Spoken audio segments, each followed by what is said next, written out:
Maman lobi que atika ngomba atika Kinshasa 5 ans. Amataka ambala moko. Bon amataka na maladi. Ayaka amataki na ngomba na maladi. Namonaka na miso te. Amona kite. Bon. Na ye leki na ngai oyo amemi ngai. Maman nde mutu amemaki ye. Alobi yaka tokende na église na biso. Alobi na ye yaka tokende wapi esika nga nasambelaka. Nakende kokuta mwana oyo. Nake okuta prophète Dieudonné.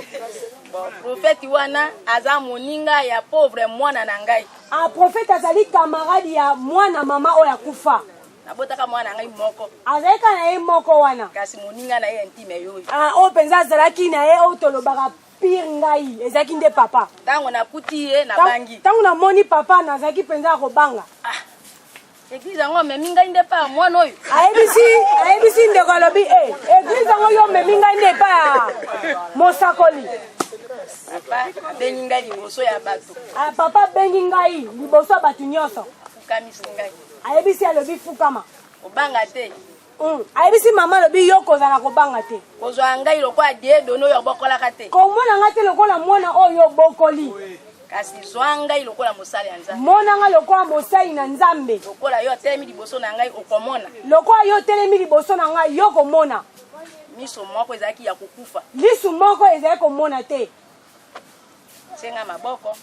Bondeli ngai. Asambeli pona mama. Nazongi nasali 2 jours. Asali mikolo mibale. Akangi miso oyo. Akangi miso. Moko oyo bandai komona londende. Oyo ezalaki komona flou. Oyo na bandai komona te. Oyo azomona te me oyo na ngambo musunda azalaki komona penza malamu te.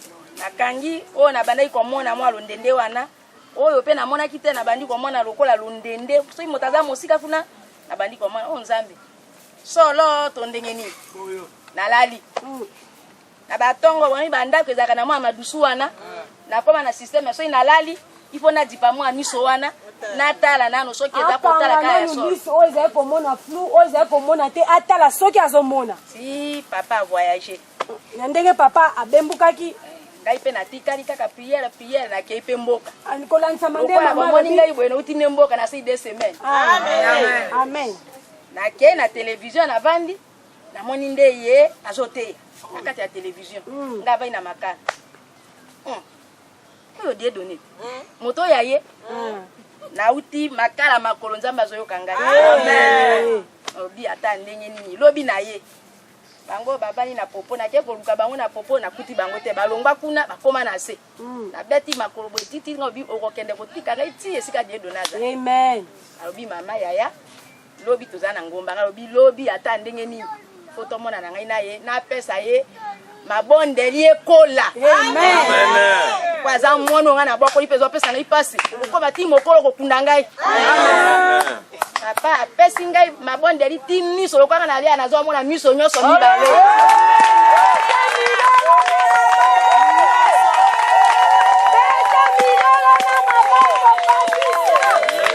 Na tambo ina ba église ndenge na ndenge ye mwaka okaka pasteur mwaka abima na basango so wongoji.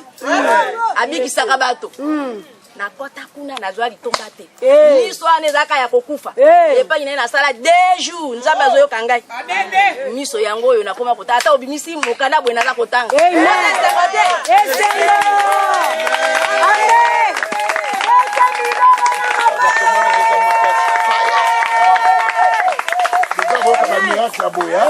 Toma maboko likolo topese matondo ya lingaka soka sali bongo bolobine merci. Wana kosala lisusu makasi ale topese merci. Seigneur, merci pour ce grand miracle. Tu ouvres les yeux des aveugles. Tu guéris les gens qui ne voient pas. Regarde comment tu as fait ces miracles en guérissant cette femme à qui l'œil ne voyait pas et elle a vu. Reçois la gloire. Et vous aussi qui doivent suivre et la même foi. Dieu va vous bénir au nom de Dieu.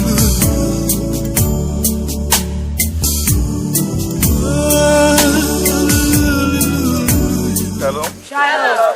Très souvent on utilise donc nini lunette nanga pour na kotanga. L'air maman lobi on a kanisi pe. Lelo pe na yaki bina lunette nanga. Na ye banaka pe zo sala tout ça. Na ye na fungoli Bible. Na che na tangi nazomona kamwa bien. Le nazotanga ngai moko. nazwi sikoyo lunette oyo natangaka bien nazotia nazomona ekombi flou donc nazomona moi au lieu que natanga na ngai donc na misu ya pamba et natanga na lunette donc lunette na comprendre que l'air vraiment donc ngai mo le na vana na commenter na bi mais comment lunette donc c'est ça na kotanga mais sikoyo lunette ngo ekomi sur flou misu libre na komi kotanga lisusu bien bon na bi bon dans ce cas nakanga ngono continuer donc nzamba zo sala. Regardez donc maintenant et l'autre il accès que miracle salemi c'est pour ça au moniteur to babo pesa témoignage donc ya zo bika nzamba zo fongole misu mais à comprendre te tango mbala moko mama témoigner directement comprendre que misu na sel nini e bongi to betele so boko makasi et si la libéra leke zo si la libéra to pesa su nzamba matondo tango miracle za pesa na matondo.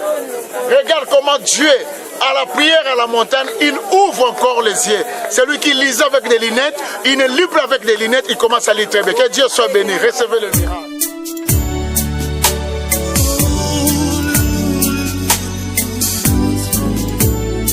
Dieu va t'ouvrir une porte. Je t'ai vu monter et témoigner. Le Seigneur m'a parlé de chiffre 6. Ça veut dire jusqu'au mois de juin. Il y a 2 grandes délivrances que Dieu veut faire. La première délivrance, c'est la guérison de ta fille. Deuxième délivrance, Dieu veut t'honorer. Satan avait prévu une maladie, mais cette maladie a voulu aussi t'attaquer dans les yeux. Et après cela, tu voulais avoir la maladie de sucre brisque. Maintenant, au moment où tu étais là, il va me dire arrête cette maladie. Et d'ici 6 mois, le Seigneur va t'ouvrir des grandes portes. Dieu va te restaurer. Dieu va guérir ta fille. Et en plus de cela, prépare-toi. Notre fille là, elle va recevoir des hommes qui vont les chercher à mariage. Viens. Ça veut dire que tu remarqueras ces derniers temps et elle va commencer à venir te dire celui-ci m'a proposé, celui-ci m'a proposé.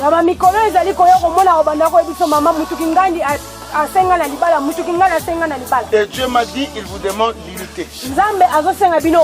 Parce qu'il y a des temps où vous allez commencer à vivre des incompréhensions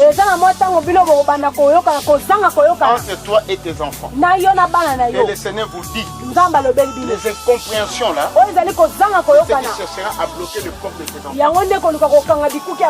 Et Dieu m'a convaincu de te demander pardon. Parce qu'il y a des temps où elle te répond négatif. Et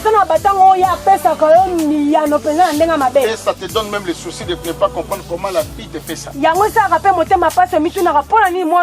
Tu m'as jamais dit, mais Dieu m'a soufflé de ça. Dieu m'a dit qu'il y a des temps, elle t'a répondu insolemment. Et Dieu lui demande de demander pardon et ses portes vont s'ouvrir. Elle est en public et tes portes vont s'ouvrir.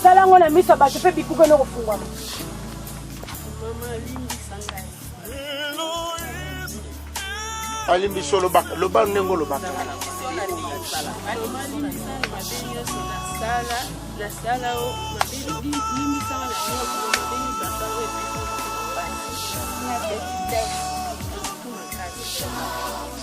Vous avez écouté que les prophètes avaient parlé? Amen. Vous n'acclamez pas? Amen. Il dit honore ton père et ta mère afin que tu vives longtemps. Si tu le mets mal à l'aise, les enfants te mettront mal. Ma mère m'a déjà dit ça. Elle m'a dit, si tu t'occupes pas de moi, les enfants aussi vont le faire. Il y a des temps où quand tu parles à la femme te dit quelque chose, ah la maman avait dit ça. Maman yebisaki ngai Parce que yango. vous êtes attaqué par la famille de votre père. Po ete bino bozobundisama na ngambo botata. Et c'est la maman qui vous sauve. Mama nde wana akendaka kobikisa Maintenant, si bino. vous le mettez mal à l'aise, Soki bino bozozangisa kimia, automatiquement tu es attaqué. yo mpe bazobundisa yo. Je libère l'esprit qu'on t'a attaqué, je libère. Nazokende kolongola molimo oyo eza Libère cet kobundisa yo. esprit là vite. Nazobimisa yango. L'esprit qui cherche à te perturber. Molimo oyo olinga kotungisa yo. Oyo ekangaka Parce yo. que d'ici 6 mois, Na mosanza il y a motoba. un miracle qui va se faire. Eza na bikambo olinga esalama. Dieu de gloire, Nzambe na nkele. libère cet esprit là. Kangola ye na molimo. Libère cet esprit. Kangola ye na molimo. Oh, il faut qu'il parte en esprit. Esengeli akota na molimo na mwangonga. Zwa yango. Akota na molimo. Lalisa ye na mwangonga. Lalisa ye na mwangonga. Un grand cœur. Motema munene. Dieu a vu cela. Nzambe amoni Il yango. te soucie beaucoup de tes enfants. Ozomitungisama mingi Et mpona souvent, ça bana. te fait mal quand tes enfants disent n'importe quoi. Esalaka mpasi ntango bazopesa otiya na mama. Dieu te bénit. Nzambe Les azopambola. 6 mois ici, Basanza 6 mois motoba de oyo. visitation et Dieu va te donner. Nzambe akoya komimonisa mepana. On acclame le Seigneur. Topesani Nzambe makosa. Le Seigneur veut t'utiliser comme un Joseph. Nzambe angesa lokola Yozefu libota na yo. Tu es une grande, ta famille est très combattue. Libota na yo eza ya kobundisama makasi. Vous vivez que par la grâce. Bozobika kaka na ngolu. Dans le sens spirituel, Na ndenge ya molimo il y a trop de combats. bitumba eza makasi. Ainsi dit l'Éternel. Elobi yango. À cause de toi, Likolo na yo. Dieu enlève, Nzambe azolala. Eza bitumba. Dieu enlève la maladie. Dieu enlève Nzambe azolala. le recul. Oyo eza Et j'attends une voix kotuna oki mongongo. dans les jours à venir. Ya mikolo eza koya. Sera hors de cette nation. Okoza libanda ya mboka oyo.